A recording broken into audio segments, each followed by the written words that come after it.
Good afternoon. I noticed Tesla and Harley, a lot of hard goods, motorcycles and cars. Anybody do the digital goods? It's just me, a couple folks. Yeah, so our world is a little different, and I think there's some magic to it, and then there's some science to it. I'll try to go over some of the science that we use, and at any point stop me, because some of the stuff could go super deep or just super broad brushstroke. I've only got 30 minutes, so just let me know if you want to pause on something. We can go deeper on it. Let's see. How many people have played Farmville? Not that many? I know you play these games at work. Come on. Nobody plays these in the background? So these are all examples of virtual goods. Virtual goods has really turned the gaming industry on its head in the last 4 or 5 years. Companies such as Zynga went public off of this business model. And the model is such that instead of spending $60 for a shrink-wrap console game once a year, that's the wallet size once a year, Call of Duty game and the sequel after a couple of years, you actually just allow 95% of the people to come to your site and play for free. And then you monetize the few percent a day that will give you money for the virtual goods that they use inside your site to either improve your gameplay or, you know, if it's Farmville, a tractor that will automatically harvest your goods while you're actually working on a spreadsheet and not supposed to be playing games. Things like World of Warcraft or other examples, that's a subscription model. There's some 3D immersive worlds as well, which allow users actually to create the goods, and they get a piece of the action.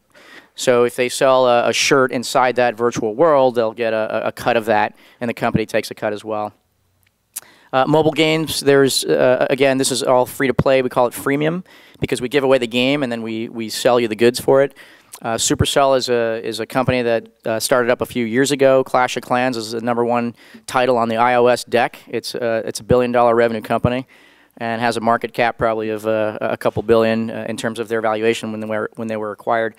And again, it's all based on the fact that I may put out a game for $20, but it's probably smarter for me to just give it away for free. And then for the folks that would have given me $1, not 20, but maybe $1 or 4 or 5 or $19.95, but not 20, you monetize that way versus just setting a fixed price and then losing everybody below that price. As Ferguson described, so Gaia Online is a 10-year-old company. We're really a destination site around a social network that people are involved with the anime theme. So we give you a dress-up avatar. You go around in the virtual worlds. You participate in the forums. And it's all based on this marketplace that we create these goods, probably about 100 or so items a week. And then we have to plan to make sure that those items are in demand. And we plan the rarity around it, too, because we want to make sure that they hold their value after someone's purchased those goods. So just to give you another sense of this, because I know this may not be intuitive for this particular audience, but so we have many virtual worlds on our site. There's a rally car race scene down there. There's a RPG or real-time strategy type battling ground. There's just a hangout in a world where you can just run into people and start a chat box. There's all kinds of great stuff. There's a little arcade game place. If you're just not in the mood to socialize, but you want to just play some games, you can do that. There's also a sophisticated market system. And the market system is like the stock market. It'll actually report on the history of what the goods are selling for. And this is all an open market, meaning that if I bought the good from the store, I can now trade it for any gold. I can ask anything I want for it. And then the users that bid on that will actually set the price. But it will give you like a NASDAQ readout of what goods are going for. And you'd be surprised, the audience is really sophisticated. So when we put something in the store, they'll reverse engineer what it should cost on the marketplace. And if they don't think it's a good deal, they'll share information with each other upon the thousands. We have millions of users that come to our site a month. They'll compare on the forums, and they'll know if we've mispriced something, and they just won't buy it. So it's a fairly sophisticated, transparent system.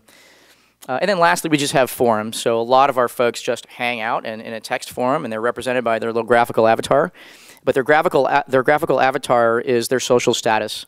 So our users can tell by what you're wearing on your avatar how much money you've put into your wardrobe. So like in any everyday human behavior, that's what we do, right? There's brands associated with that. There's a certain fashion sense to it. And as I did as a newbie when I joined a year ago, I just went in with a pair of jeans and a T-shirt and was kind of laughed out of the system because you need to be dressed up to go into certain forums and certain worlds. So that's how our site works.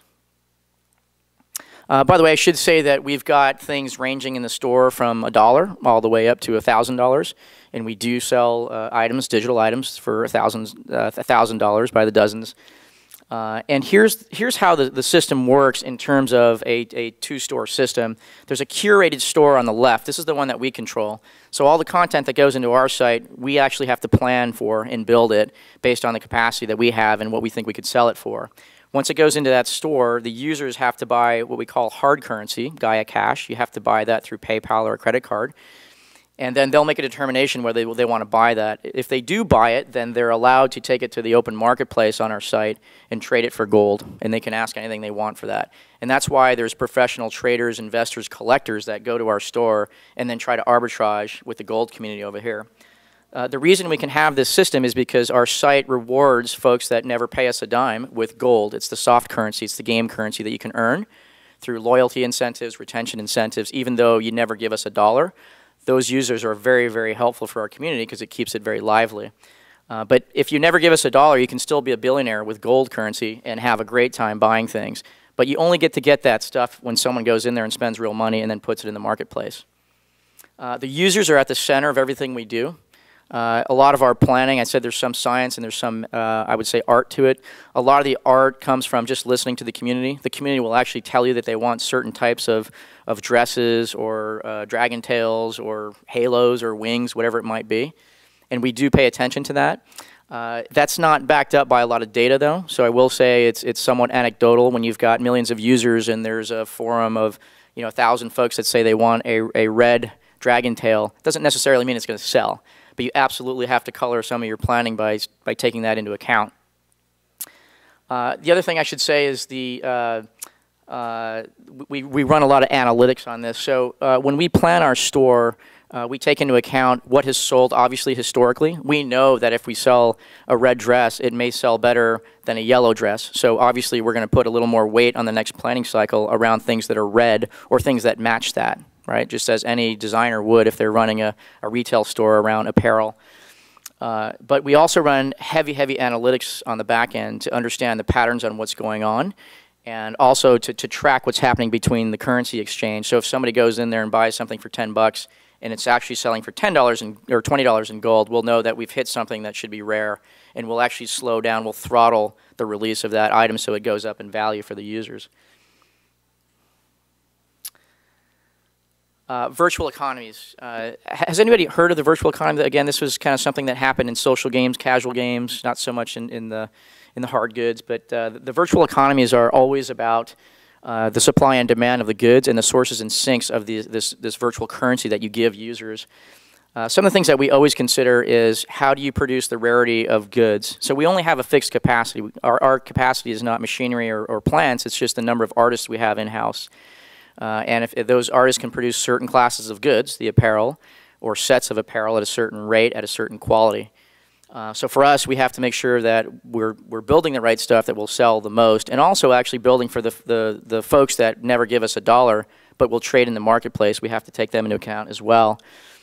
I was just telling Ferguson, too, one of the things that we experimented with when I first got there was the tempo.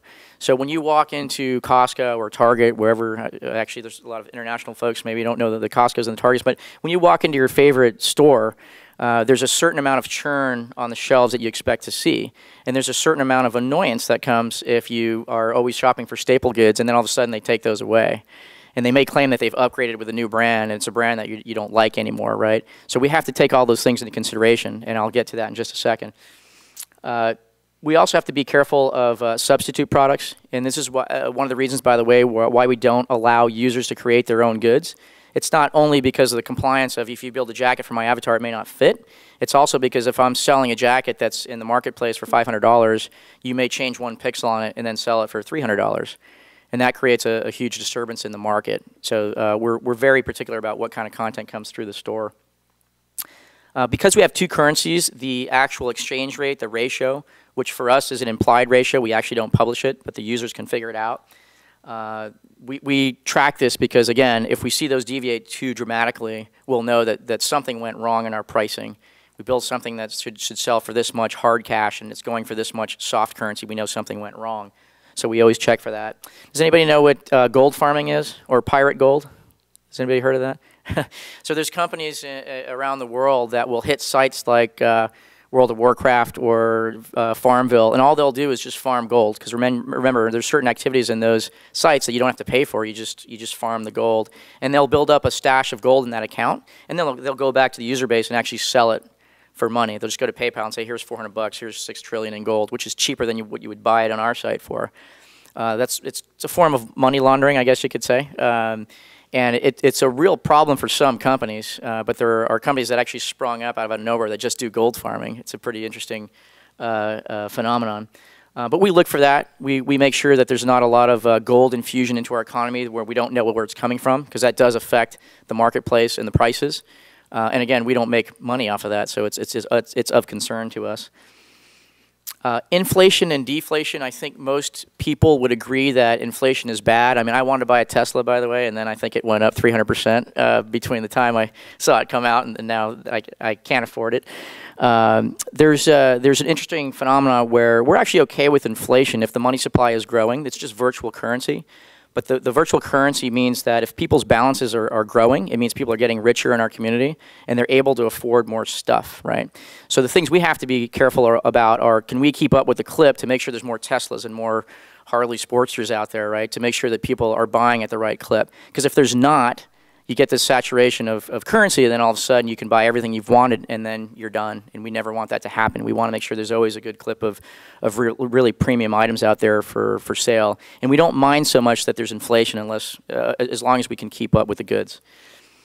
Let's see, the secondary marketplace trading. Again, we always track patterns in there. We track what we call an aspirational basket of goods. So there's probably the top 100 goods that we track. If you were a millionaire inside our system, you'd want to buy all those. And we make sure that the average millionaire can't achieve all those aspirational basket of goods unless they give us a certain dollar figure. And we don't really publish that, but we'd like to think that if they're burning through their dollars, they're going to be done with our site. That's a bad thing. So we want to make sure that aspirational basket of goods is always rich and filled. Let's see what else. So pricing, I talked about this before, but this is a real phenomenon that happens that I learned about when I joined the company. There are some people that actually don't care at all about the fashion in the site. They buy the goods whenever they come out because they know they'll appreciate in the marketplace. So they know instead of buying a certain amount of gold for X dollars, they can just buy the stuff that comes out that's limited quantity that will always appreciate. And if they buy that before the quantity runs out, they can always go to the marketplace and sell that for 10, 20x gold. And all of a sudden now they can buy everything they want through the gold. So a really interesting phenomena. There is absolutely the collector's mentality on our site. It's an old gaming practice as well. If you're familiar with Magic the Gathering and some of these card-playing games, you might wonder why someone has a stack of cardboard cards that cost them $3,000 to buy. But they're really happy that they did, right? So it's that unique phenomenon that says, I have a collection. If I complete my collection, then it's worth $3,000 to me, even though most of us might be struggling to figure out why they spent that much. So it's a best practice that works really well. Derivative goods. So in our planning process, we always sit down with our production team to try to figure out derivative products or brand line extensions, things like that. We know, again, if something sold really well, if the pink bunny ears sold well, we'll absolutely want to make products that complement those bunny ears, and that's a strategy that we use all the time. Yes. You said they do that and they sell it later. Do they ever get money back out of it? Great question. Yeah, right. So you can never take hard currency out of the system. It's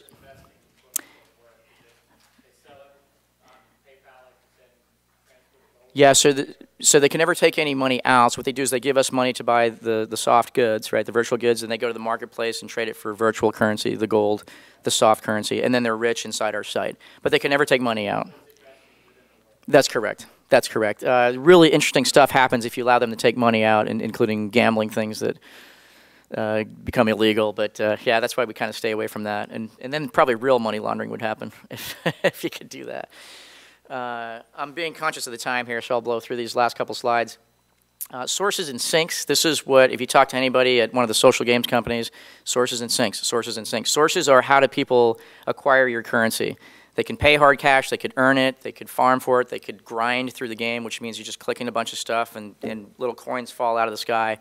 And then that's used for the marketplace, the sinks. How do you then take that money back out of the system?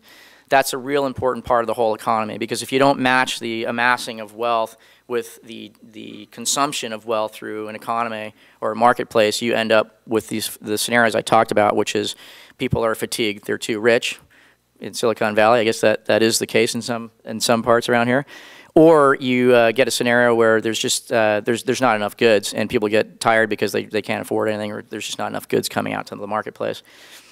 In terms of planning, because this is a planning conference, we always look at cycle times. It never works out correctly that, for a class of goods that's a bundle of items, we say it should take 2 weeks. Sometimes it takes 4 weeks because we made a bad assumption around something around the complexity of the art or the tool chain. Opportunity costs, I'm sure you're all familiar with this, but just because we think we're going to work on A, B, and C for the next month, that means that D, E, and F weren't worth it. Well, sometimes D would have changed the business. So sort of looking at everything through a one metric lens of either retention or revenue increase, if you look at everything always the same, sometimes you make decisions that aren't always the best. So we try to be careful about prioritizing and making sure that we're always doing some percentage of work that could be a game changer for the company. Local efficiencies, I love looking at local efficiencies. I think one of the things that we always start with, and we should, is sort of the macro efficiencies, the structural foundational things on how to make the system, the production line work better. But there's also things you could look at right at the production line around changing a few things out, and all of a sudden you get 6% increase here or 6% increase there. And if you do that over time, all of a sudden you're producing goods at 2x, where on paper it should never be that high if you work with a team to do these local efficiency exercises. I'm a big believer in the float and burst capacity. One of the things that we did for our company is try to figure out how to get burst capacity when new information comes in the market. So we plan on doing some good and we model it and should increase revenue by, say, 10%. All of a sudden it's increasing revenue by 40% and we want to actually double the effort. Well, how do you do that if you've already planned your whole pipeline for the next 30 days, right? So having the ability to either outsource or have some float capacity that can really double up on production of something that's really, really lucrative is really important. And I would argue that if you don't do that ahead of time and do it once or twice, there's no way to get it right the first time out of the gate. So going through a burst capacity exercise is really important. In software, obviously it's through technology or people, and both of those require time to get right in terms of process. We model everything. I'm sure every company here probably does the same thing. So if we have a good that we would like to build or a feature that we'd like to build, we always ask ourselves, what metric are we trying to improve and by how much? Not just directionally, but by how much, and then run assumptions against a model to see if it's actually doable. And we surprise ourselves sometimes too in our own company where we think a feature is just a no-brainer. We're going to put a month of a team's work into it. And then we run the assumptions against it, which is 10% of the population will use it, and 10% of those will convert, and 10% of those will be repeat users. And all of a sudden you're talking about 0.1% users of that feature, not the 14% that you thought. So always run the models on that. I'm a big believer in that. But then I also like to say don't rely totally on the data. You always want to be planting some seeds that are a little counter to the data, because that's how you find some of these nuggets of innovation that on paper you never would have greenlit, right? I had to put some schematics with boxes and circles because it was a planning conference, so here you go. That's for you. There's classes of goods that we come up with for our apparel for our avatars. There's hair, there's eyes, there's makeup, there's shirts, there's all kinds of good accessories, handbags, you name it, pets. So there's different classes of goods that go into the making, and there's different cycle times associated with those, and there's different risks associated with those. If something goes wrong, it's hard to recover on one class of goods that has 40 items in it versus, say, one eye pixel that we can do in an hour. So that's the way we plan it. We always make sure there's a certain percentage of goods that goes into each class type because we understand the production activity around that. And then we always know that when the rubber meets the road, there's going to be scenario changes, right? So something's going to happen either because of new market information or because of some assumption we made incorrectly, and it's going to make us decide whether we want to double up on something or actually pull back on something. So there's always a forking thing where we figure out how to change something in real time, and then we go with it. And it's really good to have this kind of flexibility. It helps you not stagnate in the ways that you're always used to. And again, you can see we'll always plan something, and by the end of the month, we're probably 80% correct, but we're never 100% correct, and that's what we like. We don't want to be so fixed that new market information doesn't change our minds mid-course. I don't know what's right for your business. Obviously, if you're building really sexy, fast electric cars, it's going to be different than selling anime apparel. But this is kind of the way we like to do it, which is we know at the bottom of the pyramid, we're always going to provide staple goods, right? So if you go into Costco and you're expecting to buy milk and eggs and all that good stuff, we absolutely have to provide that to our user base. The next level up is the derivatives and the sequels and new features that happen to be extensions of things that people we know like. We'll do probably a third of that kind of activity. And then the top 10% we force us to do is do something that is not really supported by the data, but is really from the gut of the production team that really thinks they're onto something. And again, it may take 5 tries to really land on something that's super special. But if you stop doing that and you always just go by the numbers, you'll end up just producing the same goods over and over. So we like to do it that way. So these are some phases around the planning that we do. Obviously, it's ideation. So the team is really good at coming together with the data and their gut feels on we're going to produce a certain type of goods. We're going to produce accessories for pets this month or whatever it might be. The creation of the goods, that's the next set. So after we figure out what we're going to build, there literally is a cycle time of about a month where our artists are completely booked. That's all they're doing for a month. They're in the track, in the deployment of building all these goods that have been planned the month before. After that, we put it out to the market. We see how things are doing. If we have information that we're counting on coming in during the production cycle and that changes our mind, we'll obviously feed that back into the loop and change our minds as we see fit. And then there's only so many outcomes that can happen, right? Is if you produce goods and they do well, you can double down on the next flow. If they don't do well, there's a couple things. One is look at the metrics and see if there's some ways to optimize or tweak it. In a lot of cases, that's okay. It may take 3 or 4 times to get to the metrics that you want to get to.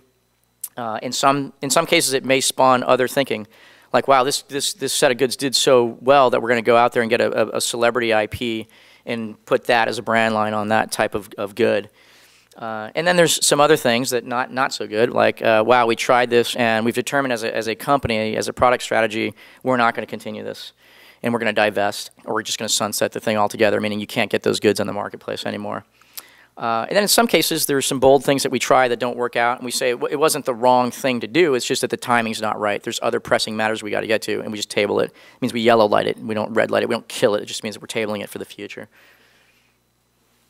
Questions on that? Again, sorry, I'm flying through this.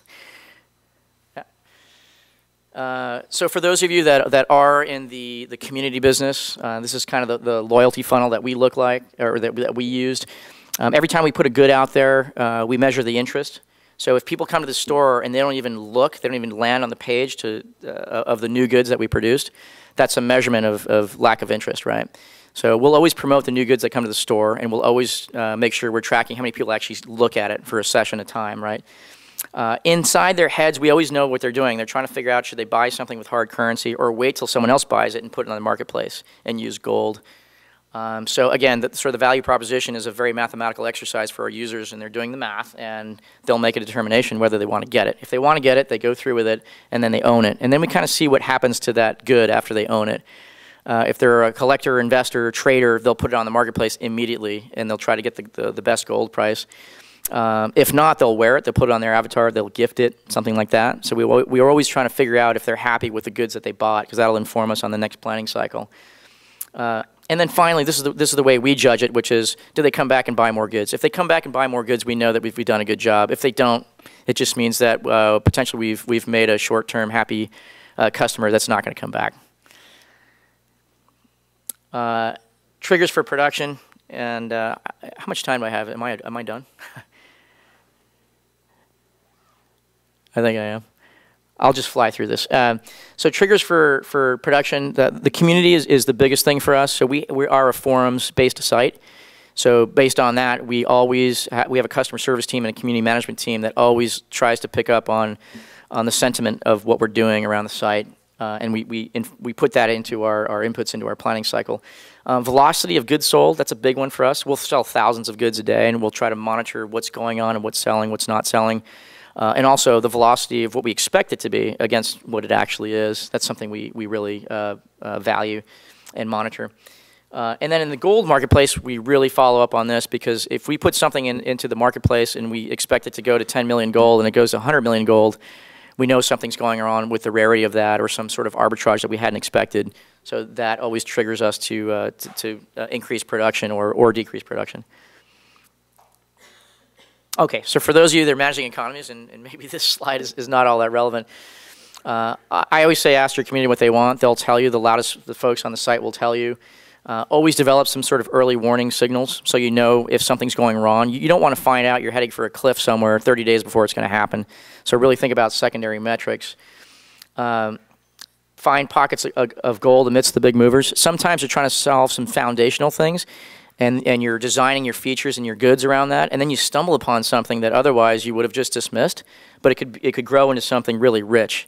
So I like to say, constantly look for those pockets as you stick with the main plan, see if there's anything else that's being uncovered. And then finally, just don't force innovation. We try to do it 10% at a time, but in a lot of cases, if the community's not ready for it, they're just not ready for it. So as much as we'd like to be, Steve Jobs and have everybody use an iPhone, maybe 5 years before that, he wouldn't have been able to do it. But the timing was right, and he forced the innovation when the timing was right. I think this might be the last slide. One of the things that we did when we looked at the production line was really question all the activities we were doing for 9 years. There was a lot of sort of calcified processes that were like, hey, why do we do this? Because we've done it for 9 years. Why do we price things that way? Again, because that's what we do. So I think one of the first things you can do is just really question all the processes that you already had in place, and really throw out the assumptions. It sounds cliche, but there's a reason why. Cliches are cliches, and there's a lot of truth to them. Look upstream for hotspots. A lot of times we try to solve for some of the hotspots in the production process and the planning process, and really all we're doing is curing the symptoms, not really understanding what's going on a couple steps upstream. So I encourage you to do that. A/B test things. We do that all the time. So if you think something's going to drive a certain metric, just test it in 5% of the population before you unleash it to 100% of the population. We have a pretty thorough green light review process, which is basically any idea that bubbles up that's going to take a certain amount of resources or time has to go through a process by which we review it. We write a small business case on it. We put some numbers and models to it. And if it does well, it'll get support to get funded. But if it doesn't, we don't. We table it until there's enough information to do that. It's like running a small VC fund, really, is you're putting your bets on the business where you think the best ideas are. And then finally, just look to your production team. When I first came to the company, I don't know much about anime fashion. I have a daughter in that age range, but she wasn't on Gaia Online. So I don't pretend to know as soon as I got there that I did understand the business. But obviously the production team that's been there for 9 years really does. So, and that's it. So I appreciate your time. And I don't know if I have time for questions, but if not, I can meet you after the last meeting. Yes? You guys do like safety stock in terms of what you have excess of? In terms of selling the goods if there's excess? Oh, right. Yeah. That's a good question. So if we sell it as a limited quantity, we have to abide by that, because it really angers people if we sell something and then we have a sale on it the next day, or if we said we're only going to sell 1,000 and then we say we're selling like hotcakes, we'll sell another 1,000. But yeah, they're digital goods, so in fact, releasing more of it is as easy as just turning on a switch, which is great. It's kind of like the Fed. I mean, we could print this money, right? But yeah, it's more about the community flashbacks that we get versus production concerns around releasing it. And we actually do have a programmatic schedule where we have to understand when we release something, we have to wait 30 days before we release it again, even if it did well. Again, just because the community sentiment around that. But yeah, good question. Anybody want to buy any anime virtual goods? Yes, please.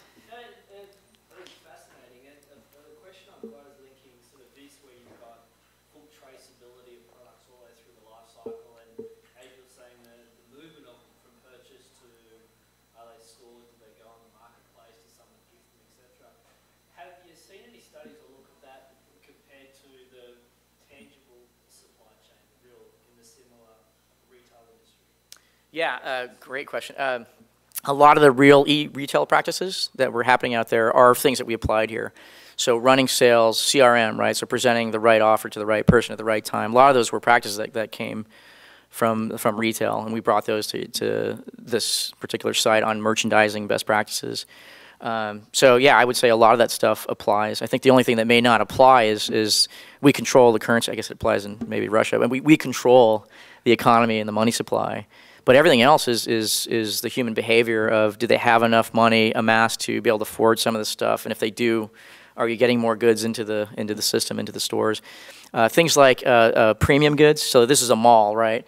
So we would have one store sort of fits all. Instead of sort of the mid-level Crescent jewelers versus the Tiffany's, VIP programs, loyalty programs, all that stuff applies, and that's what we brought to the site. And you know, all users aren't created equally. That's one of the tenets we had to sort of adopt, which was people that pay us money are in some respects at a different value stage than some of the folks that don't. Right? It sounds obvious, but in a lot of gaming companies, it's not obvious. So, yeah. So you said not all customers are created equal, and definitely not. Do you have unsatisfied customers in reverse logistics? Oh yes, absolutely. Yeah, we do. So we're a very outspoken community. So as soon as we put something up there that appears to the main goal is to drive revenue, we hear about it. So our community is very outspoken around producing goods that are either free or can be purchased through gold versus things that can only be purchased through the store, the hard currency store. And again, that's one of the balances, right? Is the people that don't speak up are the people that are consuming. They're spending more money with us, but they don't really want to put their necks out by saying, yeah, I really like spending $1,000 on the Halo, right? But certainly there's people that say, hey, how could you guys, you know, charge that much for an item? So yeah. Oh, I see what you're saying. There sometimes is, because we're dealing with folks that are 14 on up.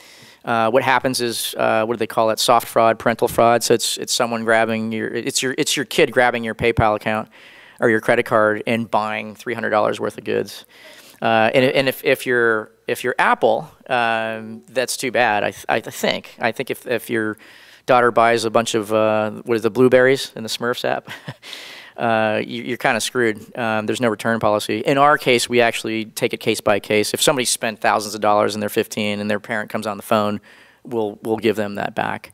But if they're 25 and they were just in a mood to buy, we tend not to give refunds. So so yeah. Great. Okay. Well, thank you very much. Appreciate it.